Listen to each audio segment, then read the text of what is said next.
it's important. We found that guys who are diabetic, over a certain period of time, they find that they cannot keep a good erection, maintain a good erection. When you say good, we are talking about here between grade 3 and grade 4.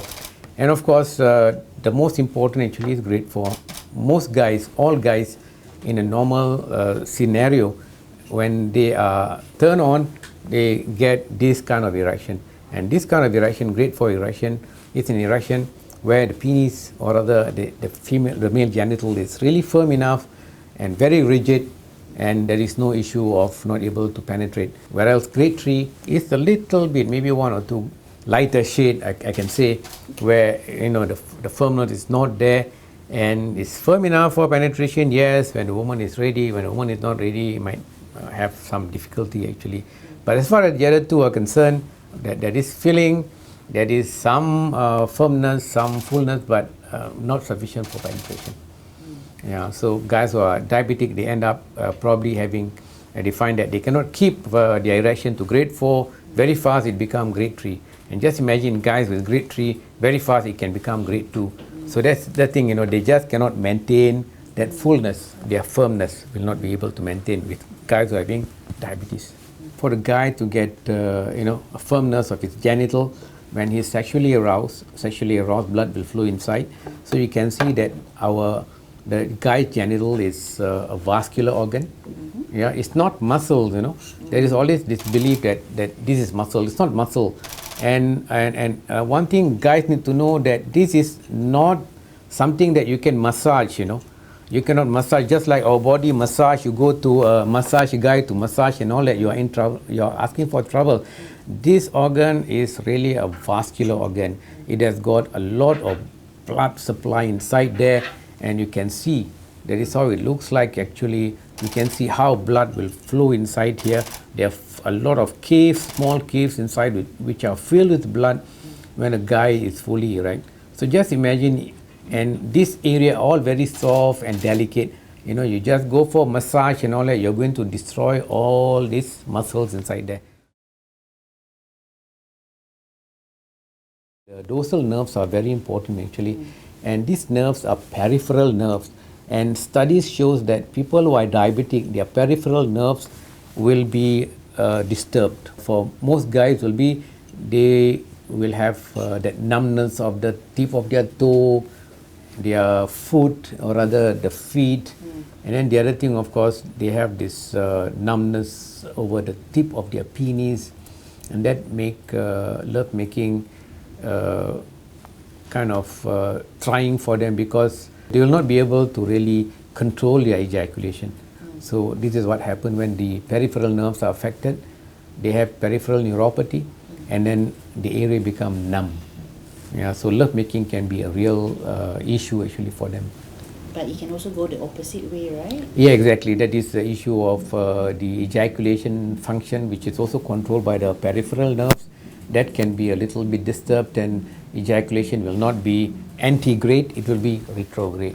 You probably might be aware that even type 2 can happen to younger men, very much younger men, and of course it's just something which is they never thought about, and the only symptoms they get will be, they find that when they make love to their partner, they just don't see anything in front.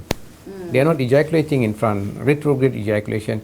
That's one, and also there is also another possibility that they might experience the orgasm, the so-called mental experience, but there is no physical manifestation. And then when these people are being treated for diabetes and very thoroughly, and they find that they will be able to ejaculate, and of course with medication given to them to enhance their ejaculatory functions, they do pretty well actually.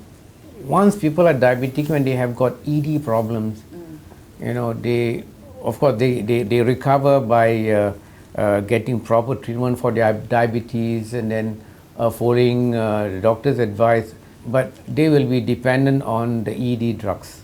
At a certain time, they can actually get normal erection on their own, but that will be a kind of on and off kind of thing.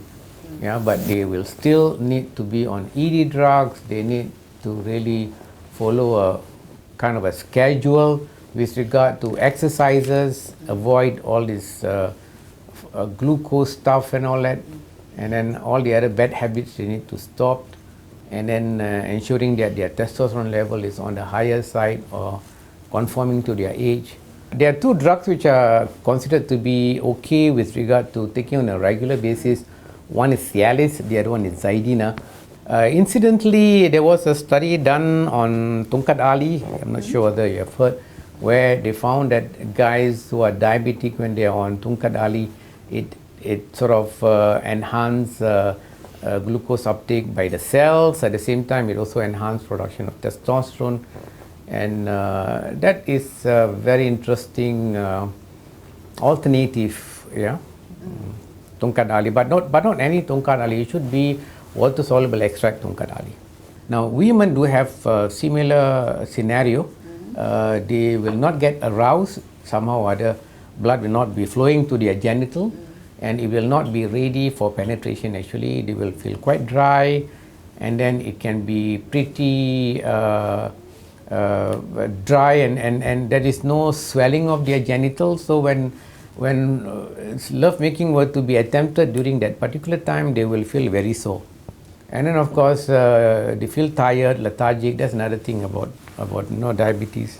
The testosterone level will drop, and they don't feel horny at all, and whatever they do is just to satisfy their partner. At the end, they will avoid love making. You see, the sad part about women actually, they take it upon themselves that sex is secondary for them. It's just for the pleasure of their husband and for them to get pregnant. And I think maybe, I think not all women, now women are becoming conscious of their sexuality, and they are wanting to know more and more about their sexuality issues, and they know that they can also be an active participant in love making. So I think women are now coming forward, and the only thing is people don't talk much. You'll be surprised to know at one time they talk about ED when the Viagra was introduced.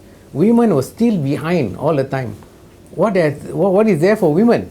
Yep. Hey, they try Viagra, nothing happened to them. They try all those ED drugs for men. Women and men are not made equal. Yeah, maybe the scenario is the same, but they are really different. For women, it is the mind. Yeah, they need to be confident. They need to be secure. They need to be in the mood, for them to make love, I suppose, and then to make them open up. They need to open up. They need to talk. They need to probably relate. Maybe if they relate to their partner might not be able to understand. And I think talking to the doctors probably might help. But the doctors need to open their mind. Yeah, they need. I think all doctors need to not to shy away from sexual, inquiry and all that. Yeah.